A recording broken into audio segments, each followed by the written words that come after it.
Hello, guys, and welcome back to another episode of That Pop Culture Pod. I am Juan Perez, and joining me today are my two dear friends, Hunter Crate and Ryan Adder. How are you guys doing today? I'm doing wonderful. How are you? I'm pretty good. Yeah, go ahead. Oh, yeah, I was going to say, I've been pretty good, actually. I've been playing a shit ton of fucking Oblivion.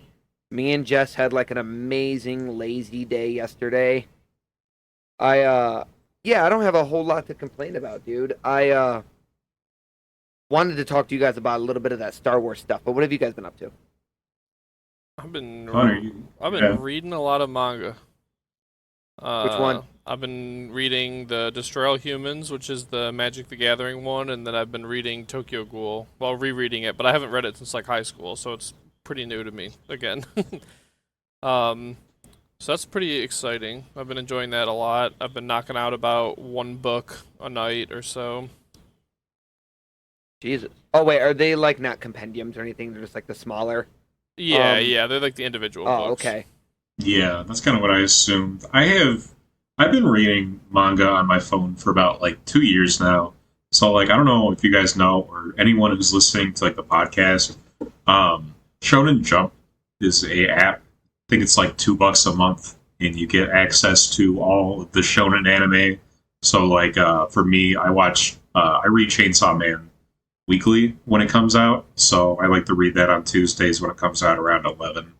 So I've been reading that Don to Don, and I've been keeping up to date with not Don to Don. What is? I gotta think about the other one. It's a super Jujutsu Kaisen. I've been caught up with for the last year. So yeah, I've been pretty heavy on reading. I started off by going through the original Dragon Ball, which was a lot of fun. So I remember when me and you used to work out together. They announced that Chainsaw Man was going to be an anime, and you were like, "Bro, you have to fucking watch this. You have to watch this." And then I was like, "Okay, man, just let me know when it comes out." And then the first episode dropped one night, and because I told you I wasn't gonna start watching it until like whenever they concluded the season or whatever, because I like to binge.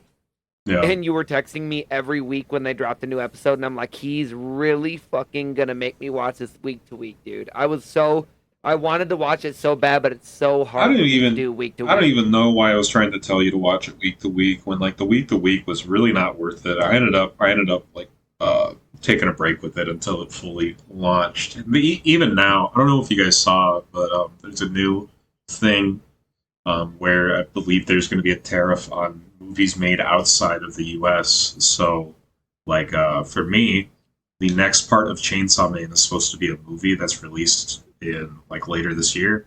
Probably not going to make it to the U.S. Same thing with Don Da Don. The next arc was going to be covered through a movie. Probably not going to be in the U.S. anymore. So that sucks. I'm pretty grumpy about that. They'll probably get around it by having the English dub drop at the same time, because the English dub could technically be counted as an American.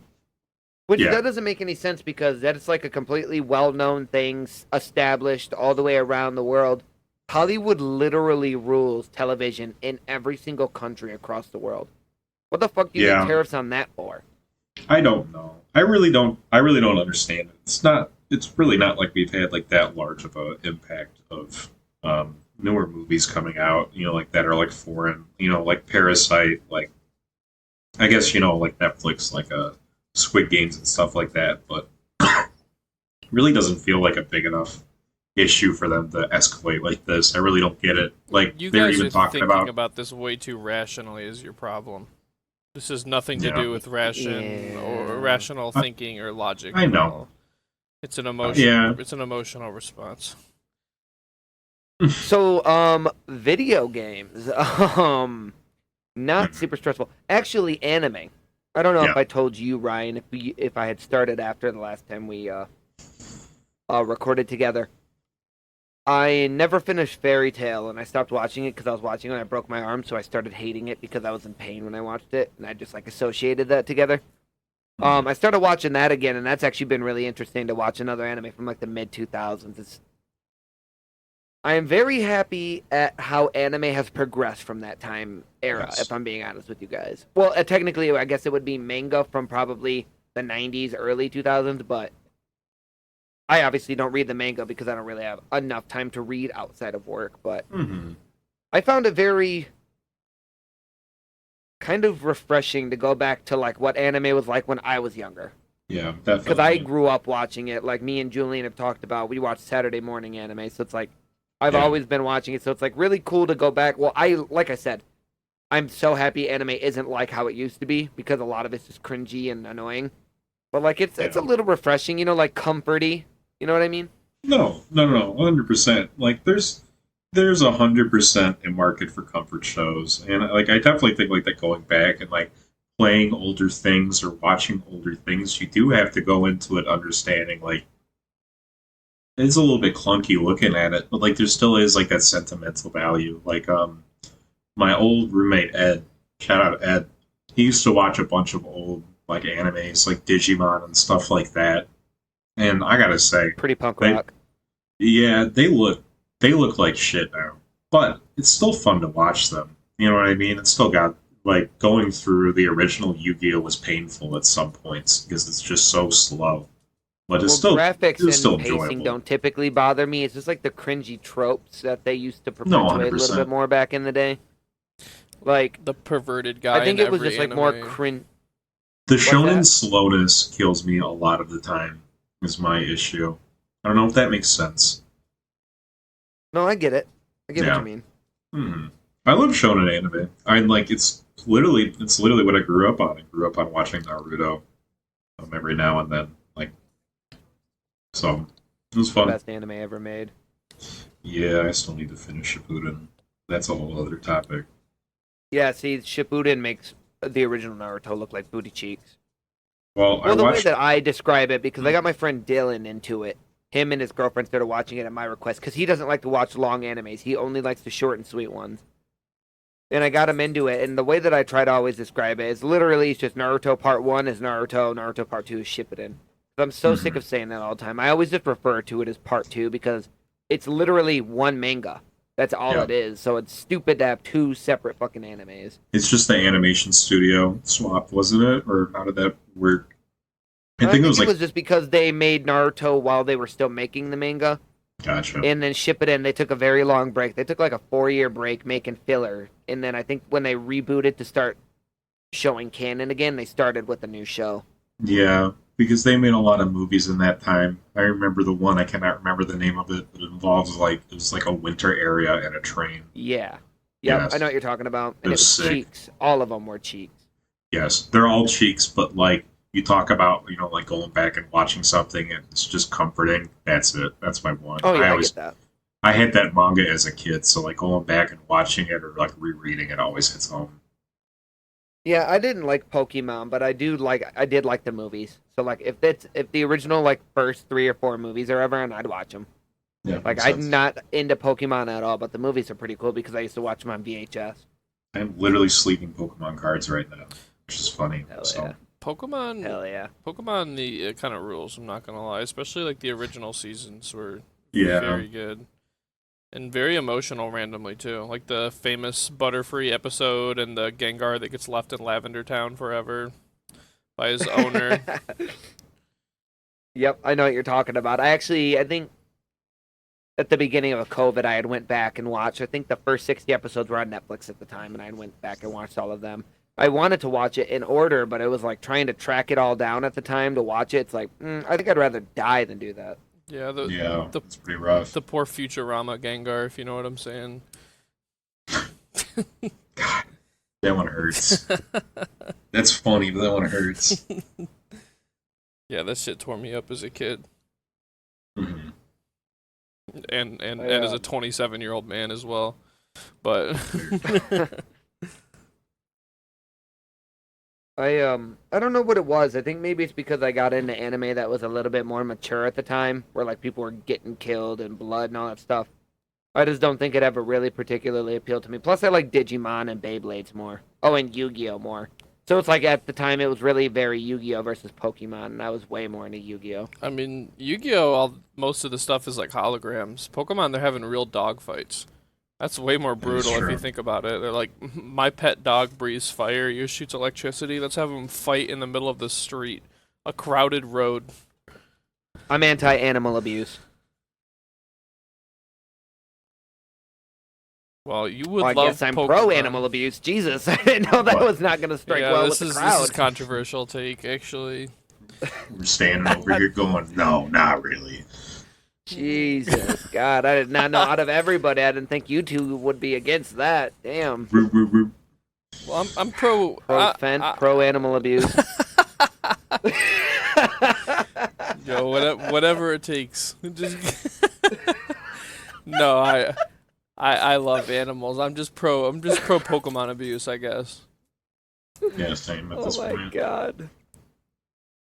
Jesus. Okay, guys, I had a few things I wanted to talk to you about. Well, I guess Righteous Gemstones will have to wait because Ryan hasn't finished it yet either. He's watching it.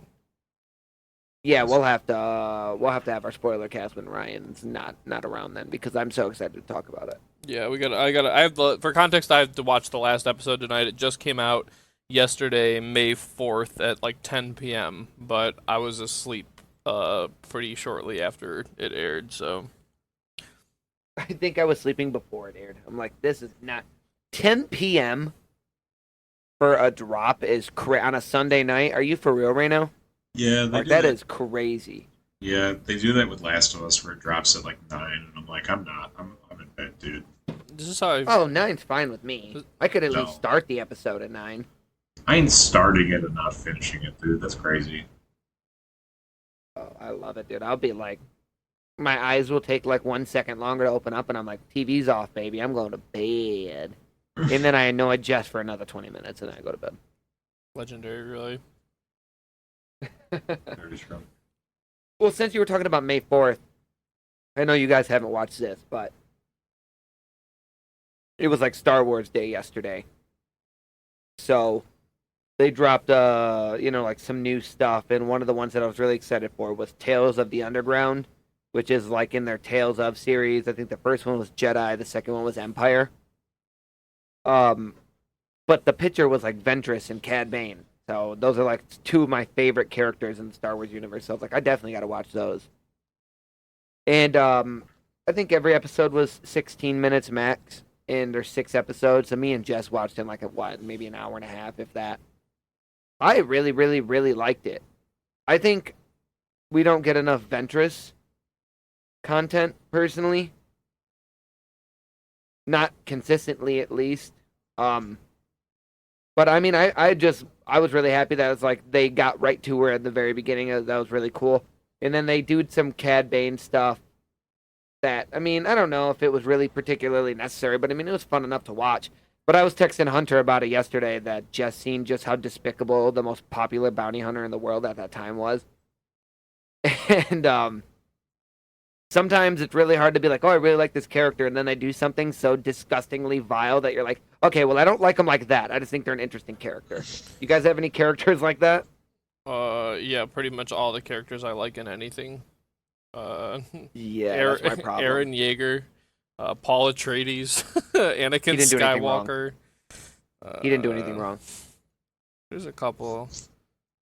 Yeah, I'm like, I can't think of any off the top of my head. Well, for me, it's like when Anakin kills the Emperor and doesn't unite the Empire and kill Luke. I'm just like, God, I can't stand behind him anymore. That's so messed up. All I'm gonna say is he did not Anakin Skywalker enough kids, personally. That's crazy. That's true. That's true. That's a good point. I seen a TikTok the other day that was like, if I lost Padme, I'd probably destroy the galaxy too. And it's like, I really felt that. I saw the clips on TikTok of people cheering in the movie theater in that scene, and when the 20th anniversary of Revenge of the Sith.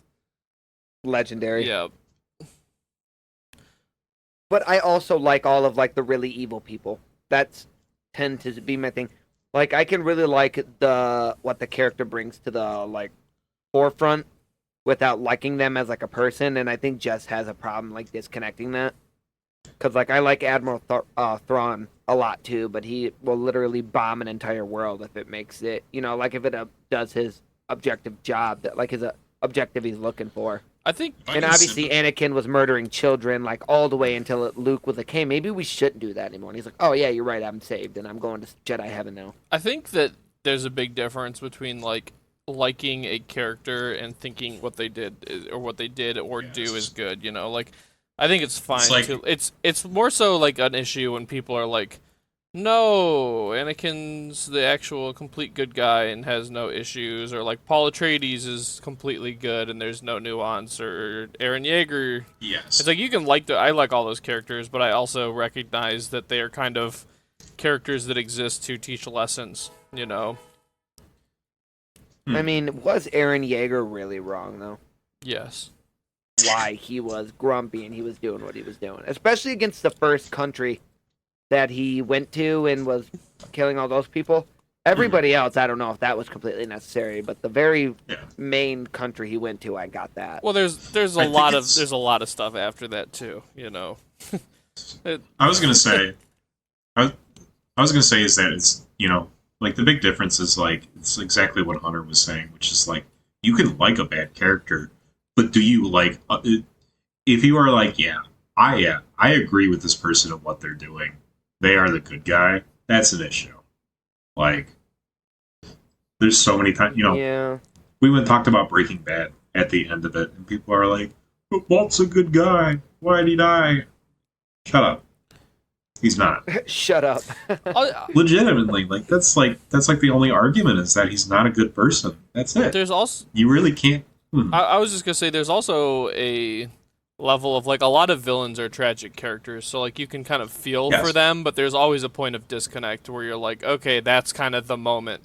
You know, like famously they did it very intensely with like Anakin Skywalker. Is like you can really understand what he's doing, and then the youngling scene is when you lose a vast majority of people. Yeah. And that's true for like there's a moment, and I won't spoil it because I want you guys to read more of it, but there's a moment in Dune with Paul Atreides where it's like, oh, okay. Like, okay, now he's taken this to that level where you can't get behind him anymore. And this Is that is that the main guy, the Chalamet character? The Lisan El Gaib. The Muad'Dib. Oh, you said Paul Atreides. Which one's that one? Paul Atreides is Dune. Yeah, the main guy. Yeah, he's the main character. Yeah, the main guy. That's what I was asking. Mr. Dune himself. Yeah, Mr. In the flesh. John Arrakis. No, yeah. So is Spice. So real quick, is Spice just like Space Fent or No, because Fent's cool. Well, it's a lot more important. a pricier Space Fent? Spice is more than just a drug because it literally gives you abilities beyond the regular scope of human abilities. It's not just like you get messed up like or like psychers, you don't care. You get like an adrenaline rush, but you actually get, depending on who you are, gain amounts of prescience and the ability to see future possibilities unfolding in your brain. So they literally, it's essential for their guild navigators to travel in space, is they literally got to get ripped on Space Fent. Oh, so it's like the Astropath. Yes. And how they're hooked up to, I forgot what like it is Warhammer. that gets pumped into. Yeah, it is exactly like Warhammer, where there's literally like a person that is the Astropath navigator, and it's literally just a dude that gets like submerged into hell and then navigates their ship through it. Let me tell you, both of you, Warhammer is Dune. Dune is the original Warhammer. Like, literally half of Warhammer is just directly ripped from Dune. Like, a majority of modern sci-fi is just ripped off from I don't Dune. doubt that. Well, yeah, I think that's what I heard when I was learning about like how Lord of the Rings affected fantasy. Didn't Dune affect like science fiction going forward? Like that's one of like the quintessential science fiction stories. Frank Herbert is the Tolkien of science fiction, basically. I'm sure people would get really mad at me saying that because Tolkien is on a different level for sure, but at the same time, like just how many things are directly lent from Dune to all sorts of sci-fi is pretty much. There's going to be about 4 nerds in the comments mad at you, bro. It's gonna be 4 of them. me ripping on myself. Fen. Oh, speaking of Fen, this is related to like what you're talking about, like the abilities that it gives you and whatnot. In Oblivion, I just did this quest for the first time. I'd never completed the Fighter Guild storyline because it's so freaking long. It's not even funny. I did one where I had to infiltrate like the other, anti-fighters guild. You know how there's always like somebody else encroaching, and they were like, you guys know the history, like what a history is? No, I don't. For the Actually don't know. Argonians, it's like the tree that all the Oh, Argonians yeah, can talk yeah. to. Okay, so Argonians are in touch with like land, like actually, Yes. like it's not like some voodoo Yes. hullabaloo. Like the Mhm. trees are a sentient species from, I think actually from what I was hearing in the books thought is that- that Argonians are not actually from Mundus. They're from whatever the plane of Oblivion that the histories are Then what from. the fuck are So the they're tree like, folk things? Are those just actually animated ones, or? That might be a completely different species. Yeah, that's what I Yeah. thought. Well, we can might get as well into- keep talking We about can it. talk about Oblivion in a But little bit. I was anyways, just yeah, the curious. histories are all one species, and I believe that most histories are all one, like they're one singular network of a sentient being. So, anyways, there was the Anti-Fighters Guild, the other guild, Interesting. Black something, I think is Black Marsh, yeah, maybe Black Marsh. Anyways, it's led by Argonians because it's from, they call it Argonia, which I think is really weird because I'm pretty sure it's called Black Marsh, but that's what they were calling it in the game. And they bring back a history, and they were like pumping out the sap in like a factory thing, and they give it to all the new recruits when they go on missions. And literally, they get us super high on this fucking Elder Scrolls Fent, and we went into a village to kill goblins, and then when we all come down off of our high, we realized we just massacred everybody in the village, and there was never any goblins. Been there. So I was like, dude, this is fucked up. And you kill 2 people that are literally have their own separate quests. So if you don't do those quests before you do that one, you literally just never get the special stuff from those quests. So I think it's really annoying, actually. Personal opinion. I like that. I really like that. I've been playing through Baldur's Gate with my buddy. I'm going to keep this real brief. So I'm playing through Baldur's Gate with my buddy, and it's been so I have 2 playthroughs going. I have the one with my coworker where we're playing it through on the hardest difficulty right now, which is, I think, one of the more enjoyable things. I wanted to talk about this today, which Depends is, on the game. what difficulty do you guys play games on? Yeah, typically if it's like a story Like- game or an RPG, I'll usually start on easy to like experience a story and then move up. Like Sure. if I play Skyrim or Oblivion, I'll start on like maybe apprentice and then I'll end on expert. But if it's like something like a Halo or anything like that, I'll just play it on easy to play the story, and then I'll go back through and I'll immediately do another run on maybe normal or hard. I like to normally Yeah, play that's the fine. hardest difficulty that is still fun for me. Like I don't Yeah. want, if I'm playing like a Honorable- single player game, I don't want to have to redo the exact same thing 50 times if it's not like a Dark Souls game where like that's the point of it, but Yeah, right. because that there's not Yeah, really a for real. difficulty I get setting that. in those anyway, except for but anyway, I typically like it to be challenging but not so difficult that it's not enjoyable. So like I usually am a medium or hard player. Yeah, I get that. I just want to take a second, Ryan, and tell you that is literally like one of the best questions we've ever asked on the podcast. Thank you for asking that. No I problem. literally love talking about that because some people think I'm weird that I play on easy first, or Well- like Hunter. Some people Mhm. think it's weird that you just immediately go to like the hardest setting you can play. But it's like not everybody's good at games, or not everybody doesn't want to be completely challenged the whole time. I think it's such a great debate when people talk about difficulty. Yeah, I just don't like when people try and shame people for how they're playing a game because like if you're Yes. having a good time, then you are playing games the correct way. If you're not having a good time, Oh, you are not exactly. playing the game the correct way. Like I think it's that simple. Yeah, exactly. That was what I was going to say. Is that I spent $60 on a game. You can eat my ass, dick, and balls if you want to tell me how to play a game. Because Don't like, fucking it's- tempt me. I'm about to tell you Don't how to fucking play a make game. me come over there right now. You're playing games wrong. You know what, Ryan? You play games. all right, get horribly. in How there, about boy. that? I'm on my way. Yeah, no, I was just bringing it up because like I thought it was I thought it was an interesting thing since like I've been kind of like bouncing around in between like playing on easy difficulties for like some like RPGs like Baldur's Gate and stuff like that.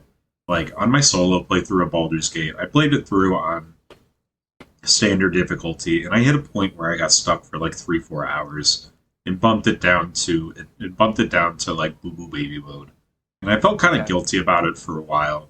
And then honestly, after playing it for a while and like kind of like like reflecting on it, who cares? Literally doesn't matter. Exactly. I'm experiencing the game. I'm having fun with it. I may not be getting like the intended combat experience, and like I might not be using like the systems to like the fullest. But at this time, I'm still enjoying the game. It doesn't matter. So I think think, whatever game you play before what you currently play sometimes will have a bearing on that. Like Yeah. last time I played The Witcher 3, it was right after I played Dark Souls 3, and I had to play it on hard because The Witcher 3 was too easy. It's like, Yeah. I mean, it really does depend on if they're in the similar genre and then you play a game that's like actually hard and then you go and play another one, you're probably not going to have as much fun because you're not going to be as skilled with your controller as the last time. Compared to if you play a story game that doesn't have a difficulty and you're just playing the story and then you immediately go into like, we'll just use another game with like an actual slider, like a Witcher or a Cyberpunk. You're probably Yeah. going to dial it back a little until you get That back was in the hang of yeah, that fighting. was what I was going to say. Is that I had actually turned The Witcher's combat down to like the simplest mode since I really am not the biggest fan of The Witcher 3 combat. So That's crazy. I turned it I down get all it. the way so I could get through it. It's very reminiscent of early Souls games, so that's why Yes. I think I like it so much. Because, like I say, every time I play it, I usually will play it after I play a Souls game.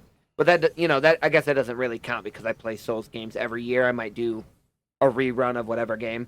Hmm. But like everybody talks about how clunky it is, and man. It's not I clunky. don't It's just that particularly have a problem yeah. with it. I like it a lot personally. Yeah, I don't think it's clunky. I just don't. I don't feel like a lot of when I hit them with the sword, it doesn't feel like there's weight behind it. I just don't feel that engaged when I'm fighting someone. It just kind of feels like swing, swing, dodge, or like apply, or like use a spell. You like make sure like that, like the shield's up. You can use Ard, Ignis, but like Ard. Like Ard and Ignis are like the only instant cast ones. The Hypnosis is pretty hard. The slow field is very like it's better for like large groups and stuff like that. So like I think that the magic is really cool, but I think that just like the baseline sword, like the sword swinging, doesn't really do that much for me. That's what I think kind of killed it for me. Not killed it, but maybe turn it down if that makes sense. You know what? You're bringing up a point that it's not particularly what you're saying, but you're steering me in this direction. For games, all right, listen, we're all old. We're getting up there. We all have responsibilities. We're all with partners. We all have jobs. Yes. For fucking massive games like The Witcher, I literally, until late in the game and I have all my powers, I always typically have it on easy because it's like, I don't have time to sit here and die every fucking 5 seconds, dude. Like, I literally, if I died multiple times like a Dark Souls, Hunter was saying, it's different if Yeah. you're playing like a Souls game. Like, that's the whole point. But, like, even that I'm relatively good at, so I don't die ridiculously often. But, like, if I'm trying to walk around in The Witcher and find Ciri's dusty ass, and I'm getting murdered every 5 seconds when you run into goblins, it's like, oh, okay, well, there goes my 2 hours of playtime, and I literally didn't even make it to the next city. Like, no, it's just not. It really depends on how much time I have. Like, if I'm playing on the weekends, there are times where I bring up the difficulty just because I have more time to actually play. You know what I mean? Yeah, absolutely. Makes sense. I think I also turned down the difficulty in KCD when I was playing it. Oh, yeah. So- I will say that I really dislike when you get to a point in a game where you feel like you can't die. Like, it feels like it doesn't matter what buttons you press anymore. That is usually the point in the game where I'm like, okay, I need to Yeah. crank the difficulty, because that is how that kills my interest in a game really fast. I don't mind being a little bit OP or whatever, having really strong abilities, especially ones on like a cooldown or whatever, but as soon as it gets to the point where I feel like Yeah. I'm just walking around and pressing the X button and just obliterating people, I get bored really fast. So I like to Yeah, I just upped So- the difficulty in Oblivion. Yeah, I because like of to that. try to be on that balance where like I still feel like I'm a heroic character, especially in an RPG where I'm like badass, but I don't want it to be like there's no risk of me dying. So it's like because I just lose my engagement in the game so quickly when something like that starts happening, which is part. Listen, I'm a Halo player. I have no problem dying and I have no problem losing, but I don't. Other than Souls games, on average, I don't particularly want to spend my entire time dying. So, like, I completely agree with you. I want the possibility of death to be there, but I don't particularly want it to be every 5 seconds. Like how everybody's complaining about the scaling on Oblivion sucks really bad because the depth is kind of easy, but then the next level up, it's like if you walk anywhere near an enemy, you just explode. Like, that is what's really annoying to me. Oh, actually, that's what I wanted to bring up is, like, I can't stand when the difficulty changes between the difficulties are so insane that it, like, changes the game crazily. Like, Mass Effect is one for me. Like, normal to, like, narrative mode, it's literally, like, two completely different games, and I hate that. I really do. So I like the way that Baldur's Gate did it. So Baldur's Gate has 3 modes: Adventurer, Normal, and then Tactician. And then they have a final mode called Honor, right? Honor mode is a one-shot mode, right? You cannot save scum. So like that basically means, you know, like if you mess up something, you can't reload. You have to go with it. If your party dies, you lose honor status. But the cool part about honor mode is that what they did is that the AI has new mechanics and new things that they'll be doing, as well as new actions and new classes and new things that they can do. So it like actively switches it up, as well as every single boss in the game has a thing called a legendary action, which is a really fucked up move that they can do in a fight. It's only available if you have, you know, like the honor status on. So it's been fun playing through that and seeing just how different some of like the fights go now. So we're almost through the first act, so about like 8 hours in with no wipes yet. So that's pretty cool. Yeah, Baldur's Gate time and time again just kind of amazes me with the depth of it. Like it, especially playing it through on the hardest mode. It's kind of made me realize like some of just like how intricate they've made their system and how robust it is as well. So it's a very good game. Next time that's on sale, I'm gonna try to grab it. It just depends because with Oblivion right now and then Tony Hawk coming out soon.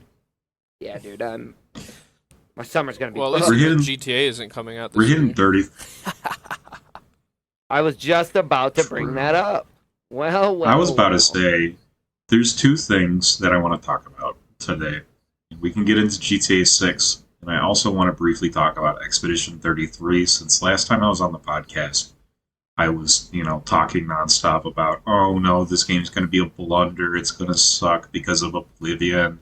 You're going to get screwed. But in spite of it all, they've proven everything wrong. So let's talk about GTA real quick. No, you're already talking about Expedition. Let's do that, and then we can end on GTA. So Expedition 33, I picked it up. I didn't look at any of the user reviews. It made my 28-year-old ass cry within the first 20 minutes. It is the last time that I have watched just a like 20 minutes of like some of like the best character setup into like the most heartbreaking thing that I have experienced was like Last of Us, where like I don't know if you guys know how like the game starts. Yay, nay. Nay. No, I've never played it. I don't have PlayStation. Okay. Well, either way, it's rough. If you ever watch the show, you'll understand what I mean, and you'll tell me like what the hell. But it's a very, very raw game, and then it leads into some of the best dialogue and some of the best writing I've seen. It is not a JRPG. It is a Western RPG that has by far some of the coolest combat I've had. Some of the best writing I've experienced. The soundtrack is great. The visuals are fantastic. The characters are funny and they're well written and they feel natural when you listen to a conversation. I think that the theme that they have going for it, because you know the idea is that you keep on sending out expeditions to hopefully stop this plague so that everyone, can live.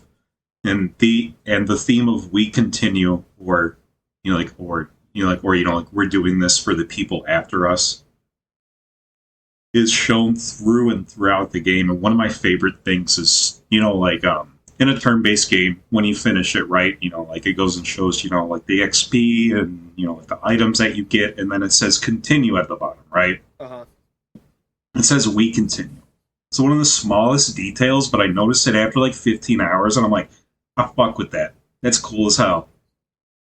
So, outside of it being a good game, this is also a game that has defied the entire game industry, and I think needs to put the AAA industry in check. It is about a 50-hour game that they made in 4 years with junior devs that have never done anything, a new composer that has only done SoundCloud stuff for maybe 4 or 5 years. All of this, again, done within 4 years. Crazy work, especially for Unreal Engine 5, which has only been out for, I don't know, it's only been 3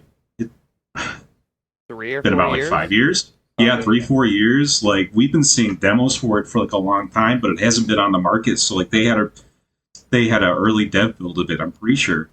But this game has done numbers it's done numbers well enough to where even the president of France was like, congrats to the team of Expedition 33, which is nuts.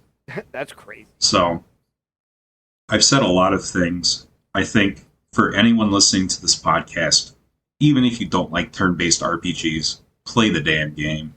I promise that I think that you will either pick up on the story, you will end up liking the combat, which is a active turn-based thing where it almost feels like Dark Souls because you need to dodge and parry so much.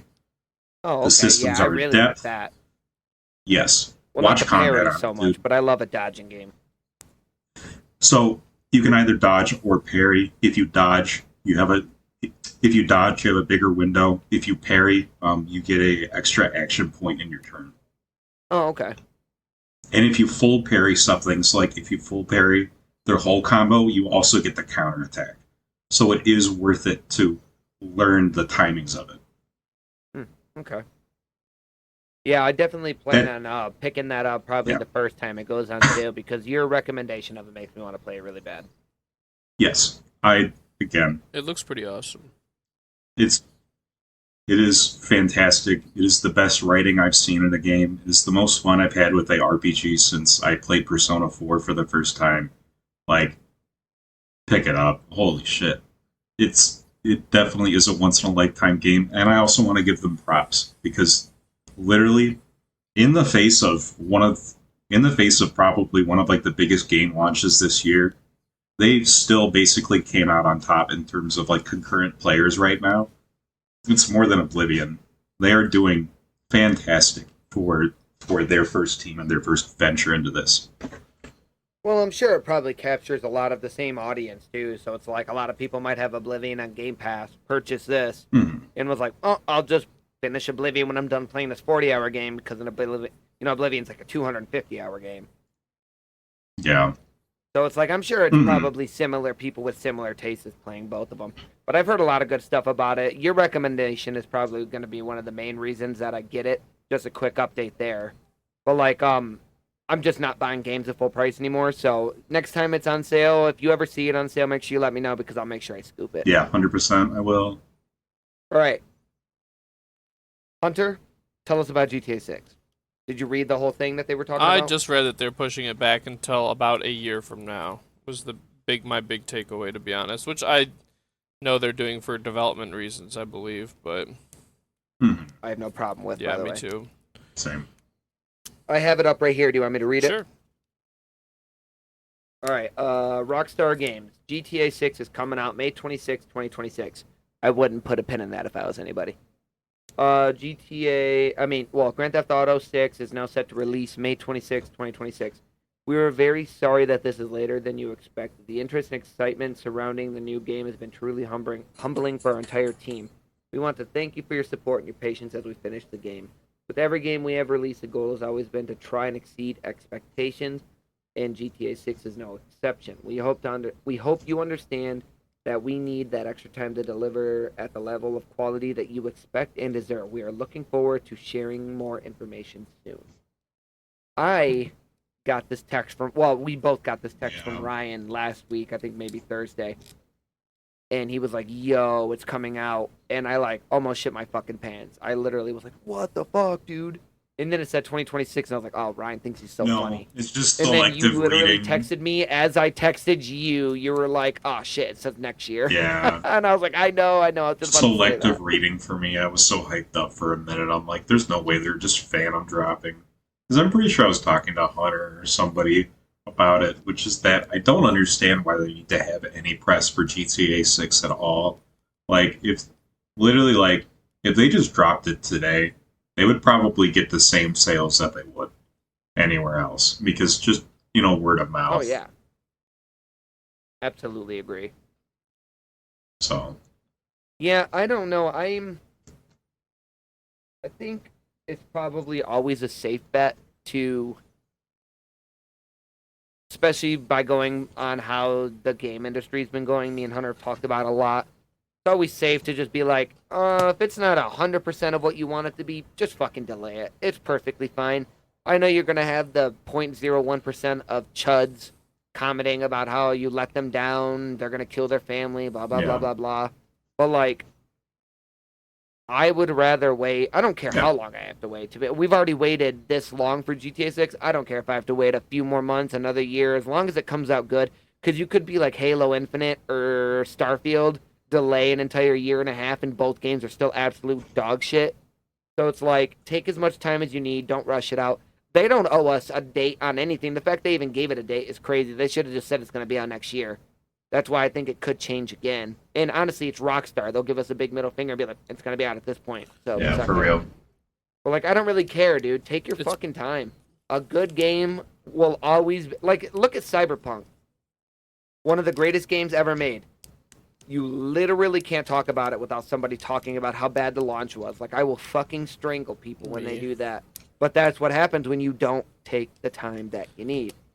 GTA 6 will be good now. I mean, will be loved or played or bought no matter how it comes out. But, like, would you really want your game to be associated with that when you're at that level that Rockstar is? My main point with all of this, to be honest, is, like, it already takes a lot for a consumer to give your game a chance. And that's a combination of how expensive games are, like we've talked about, and on top of that, how many games come out now. It's not like only a handful of big titles come out now. Like, there is a constant stream of new big games coming out. So the fact that you even give any individual game a chance, you need your game to be good. Like, it needs to be ready. I think that's such a big thing. It's like giving a game a chance one time is already a big ask, and then asking someone to give it a second chance in months after the release is a big ask for a majority of people.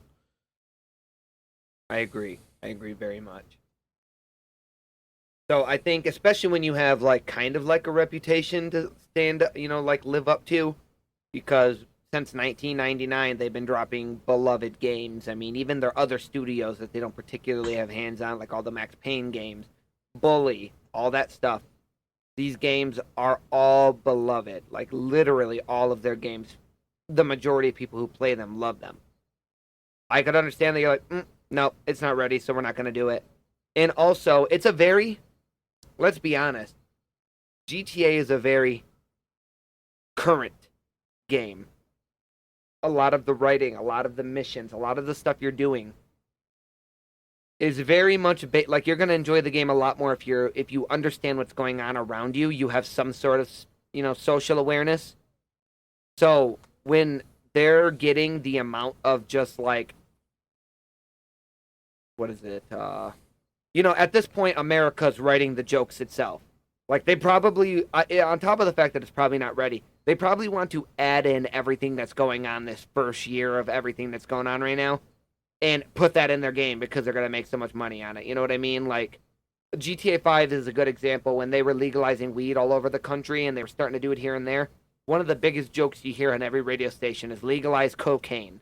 Like, it's a very current game, and stuff in there tends to be very hot button at that time, and I think that whether the game's complete or not, it's probably getting delayed because it's not. It's literally going to get more and more gold and be a better and better product because they're able to make fun of current climate. You guys know what I mean? Definitely. No. Just kidding.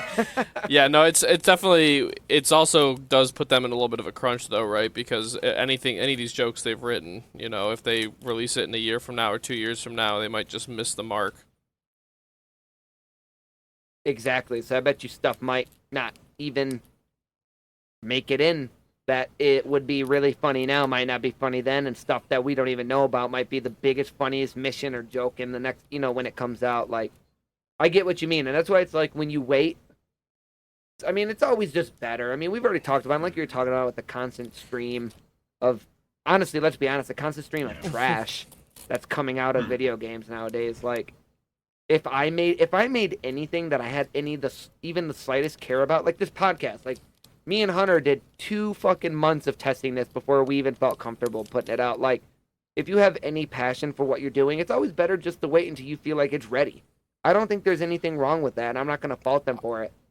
Especially because it's like, this might be one of the only games I buy at launch because I want it so bad. I would rather it be the standard that they want it I to think be. it's better to wait in a general sense, but I don't think it's free to keep delaying it either, to be honest with you, especially as a studio as big as Rockstar, where the shareholders and investors are breathing down their neck, like, when are you going to release your next $1 billion game? When are you going to release your next $1 billion game? And, like, yeah. I think as a consumer, it's definitely better, but I think that there's a lot to be said about how much you delay it, and it depends. The more concrete of a time you give for people, and the closer you get to that, the harder it is to have to delay it, in my opinion.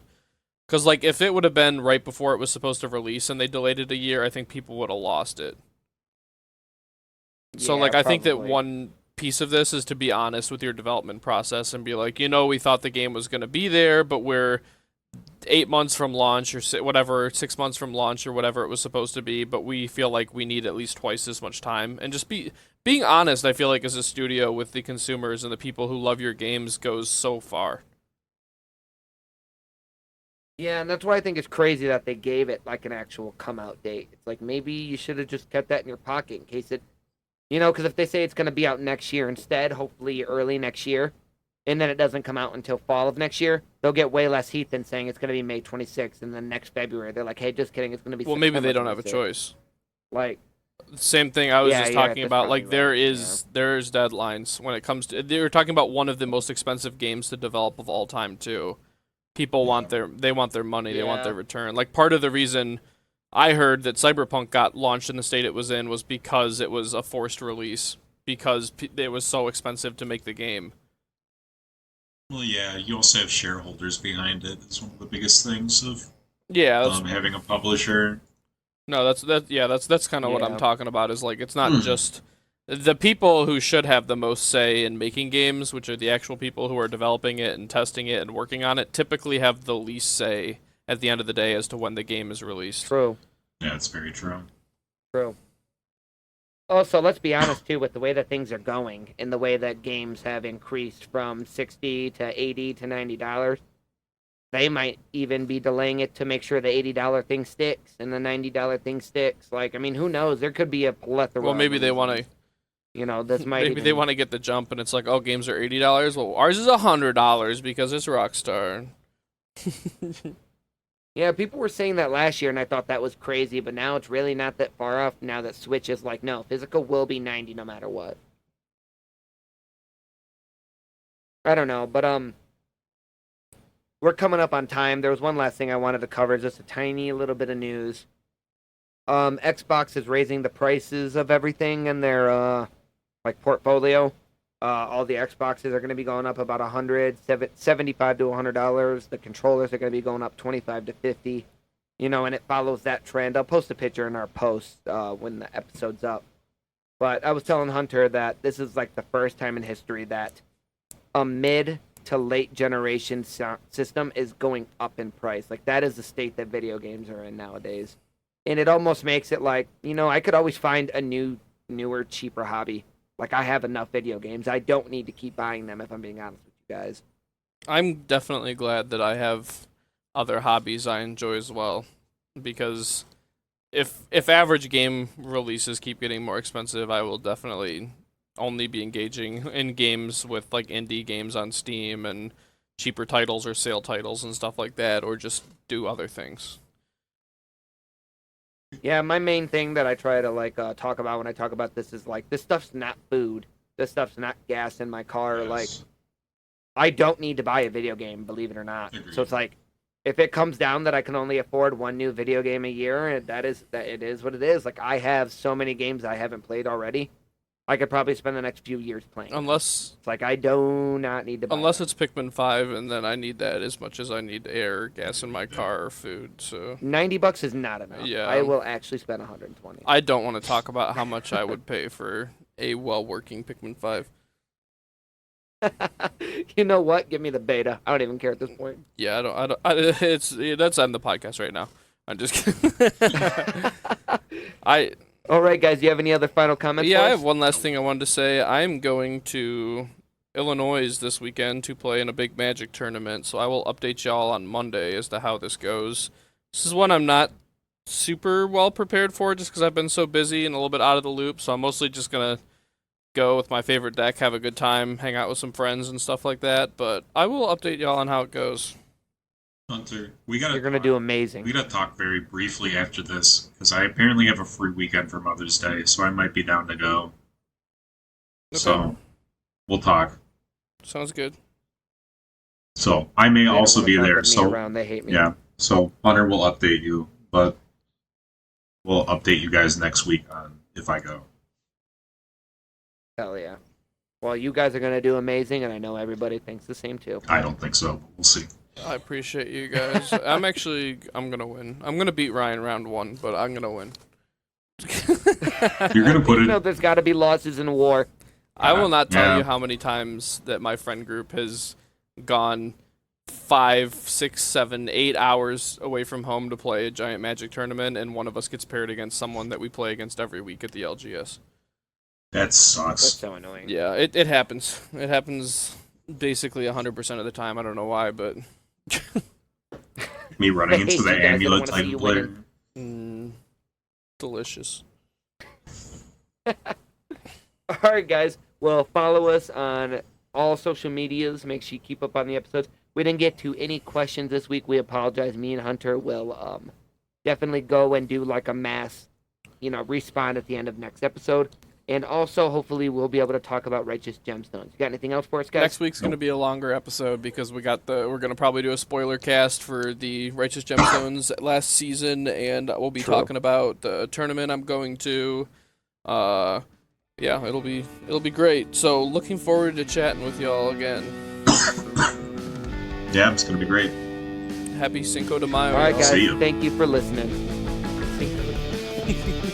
All right, bye, guys.